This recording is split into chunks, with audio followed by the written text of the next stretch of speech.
and welcome to InfoHub for Wednesday, August 8. In the headlines, Ghana's economy has grown by 4.5% at only half year. President Granger swears in 6 members of Public Service Commission. Government convenes multi-stakeholder team to better manage the country's natural resources. Local Livestock Authority on high alert following confirmed cases of vesicular disease in Venezuela. And development of regional tourism takes spotlight at Department of Tourism's forum. We bring you the details of these and more right now. President David Granger has called on the Public Service Commission to insulate the public service from political interference. This call was made today as 6 members of the Public Service Commission were sworn in by the President. Stacey Carmichael has our first report. President Granger said public servants must be allowed to work without fear or favor, partiality or prejudice, and their careers uninterrupted by a change of government or for political reasons. Public Service Commission's task is to ensure the establishment and existence of an impartial public service by insulating public servants from political influence and interference. Ladies and gentlemen, the Constitution of the Cooperative Republic of Guyana vests the Public Service Commission with the power to make appointments to public offices and to remove and to exercise disciplinary control over persons holding or acting in such offices. At today's swearing-in, the President reaffirmed the government's respect for the Commission's independence and committed to supporting the agency's work. The days of fear have passed.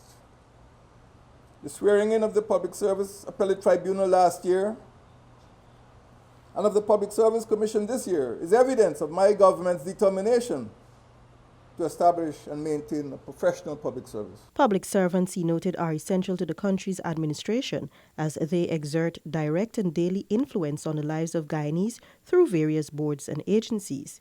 Mavis Ben, Vincent Bowman, Geeta Chandan Edmond, Morris Gajadar, Mortimer Livan and Michael Summersall were sworn in as members of the commission. They will serve for a period of 3 years. For InfoHub, Stacey Carmichael. Minister of Finance Winston Jordan has announced that Ghana's economy has grown by 4.5% at only half year. Here is Stacey again with the details. During his presentation of the mid-year report today, Minister of Finance Winston Jordan told the National Assembly that with this performance, growth at the end of the year is now revised and projected at 3.7%. According to the report, preliminary data indicates that this growth in the economy was more broad-based than 2017, with robust performances in the agriculture, fishing and forestry sectors of 3.4%. Services at 8.2%, and in services I would like to recognize visitor arrivals, which has been up by 18.3%. Other mining grew by 31.2%, and construction grew by 13.4%. We have to acknowledge that there have been some declines in the traditional sectors. Sugar declined by 30.6%, gold declined by 9.1%, and rice declined by 3.8%. Notwithstanding the contraction of 3.8% in the rice industry to 329,504 tons, the report noted that there are some promising signs in the first half of 2018, with industry yields rising to 5.9 tons per hectare. Noteworthy yields are expected to improve further in light of the release of higher yield variety GRDB 15 by the Guyana Rice Development Board in April. Minister Jordan said private sector credit grew to $225.8 billion from $216.9 billion. The commercial bank savings rate remained very low, as indeed also inflation, which remained subdued at 1.32%. In terms of fiscal balance, revenues, total revenue collection increased by 12.4%, but at the same time, total expenditure increased by 15.2%. Production in the bauxite industry reached its highest level since 2013, surpassing 2017 by 21.1%. This has led to a revision of the forecast growth of the industry upward from 23.3% to 29.9%. For InfoHub, Stacey Carmichael. Also, Minister Jordan earlier this afternoon laid in the National Assembly government's green paper titled Managing Future Petroleum Revenues and Establishment of Fiscal Rule and the Sovereign Wealth Fund. The document is being issued by the government to present preliminary proposals to stimulate discussion. It also details specific issues and points out possible courses of action in terms of policy and legislation. In brief remarks to the House, Minister Jordan described today as a significant date in the history of the country. He said the paper captures the key mechanisms to ensure sustainable use of petroleum resources to achieve a diversified and green economy. More on this story can be read on our website.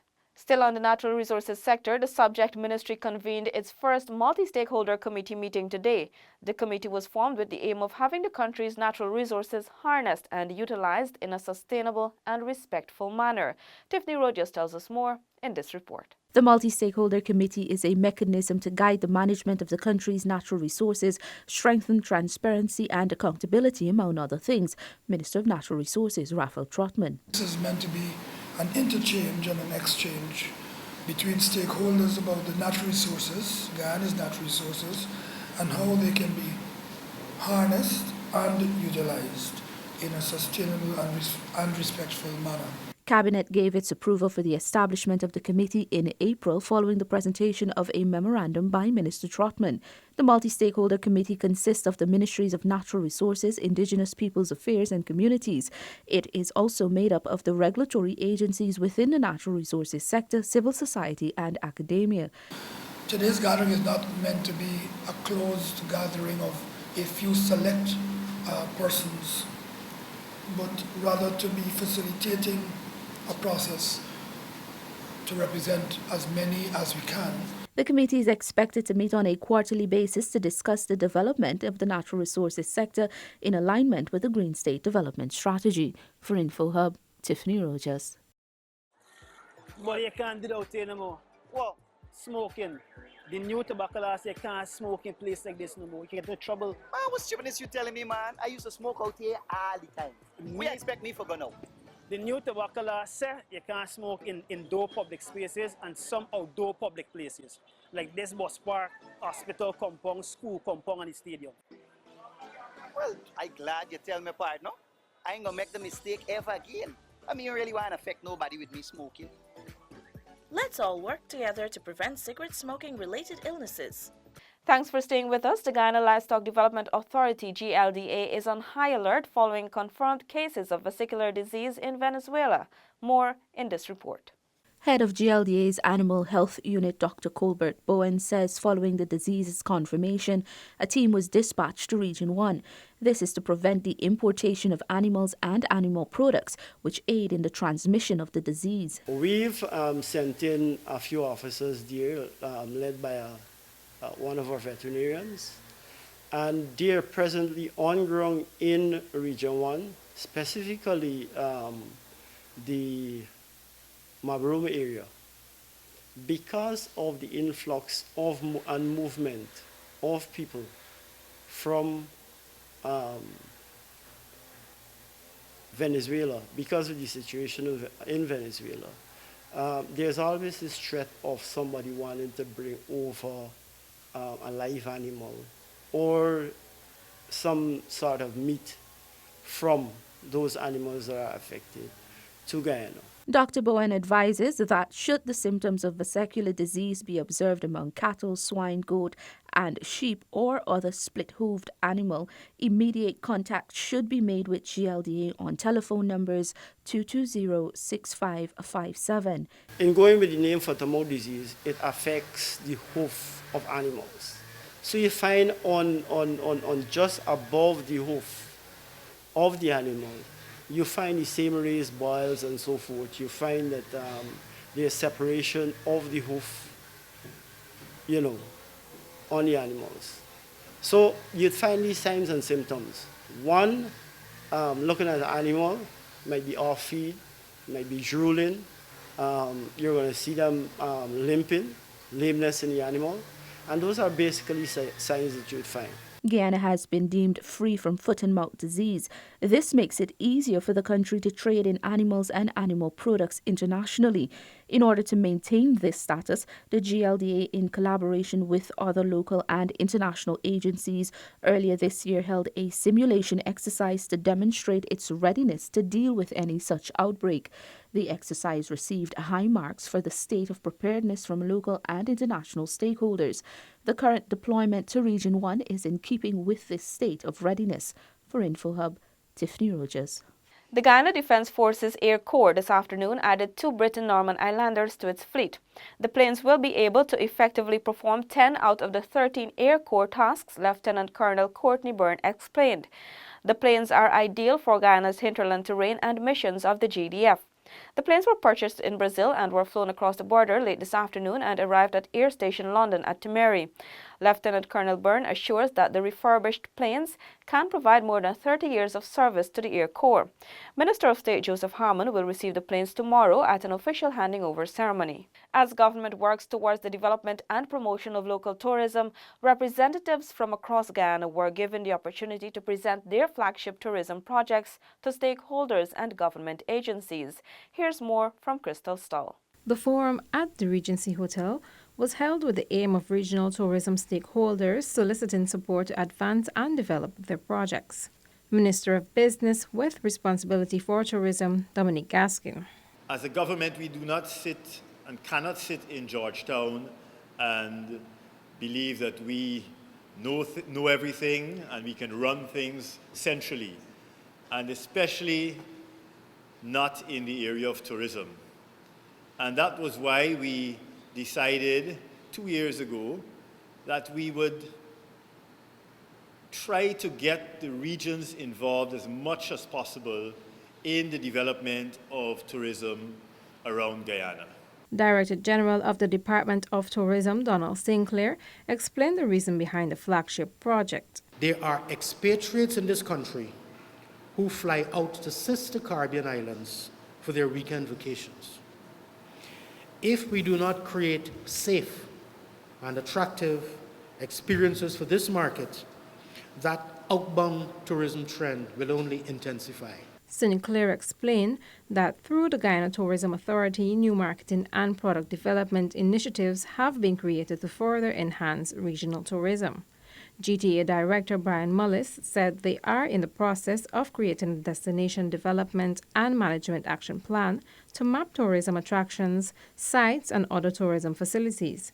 These will be placed on the agency's website to promote regional tourism.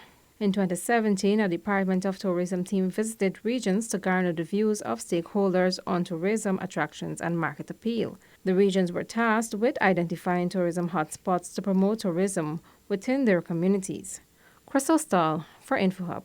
Turning your attention now to some infrastructure news. Rehabilitation works on Canal No. 2 road recommences following delays from extensive rainfall. Renetta LaFleur was there and filed this report. The work started immediately after the Canal No. 1 road's rehabilitation approximately 3 months ago. Ministry of Public Infrastructure Foreman Marlon McCrae told InfoHub that due to the spate of prolonged rainfall, work was put on hold. We had to take a break and we came back about 2 days now, starting back to complete it. We're actually doing from the front 2,000 meters is approximately 1.5 miles, and the back we will be doing some patching. Previously, the road, which is one of the main access points to several housing schemes, was uneven and filled with potholes. Providing there is good weather, the works should be completed within the next 2 days. So far we're moving a little smooth because we get a little weather, and we try to push as fast as late. We are trying to go as late as possible to actually get it complete as fast as possible, because we have other areas where we have to touch. The plan number 1, number 2, and the main road from Wales, Potential, I think it's Potential where the school is, to till about the Harbour Bridge. The multi-million-dollar work program is scheduled to be completed by early September. Renetta LaFleur for InfoHub. And in the world of sport, the Guyana Amazon Warriors and St. Kitts and Nevis' Patriots are ready for their clash tomorrow at the Guyana National Stadium. Isaiah Braffett was at a CPL media briefing earlier today. Captain of the Amazon Warriors described training as spectacular and said the squad is ready for the biggest party in sport. The preparation is going really well.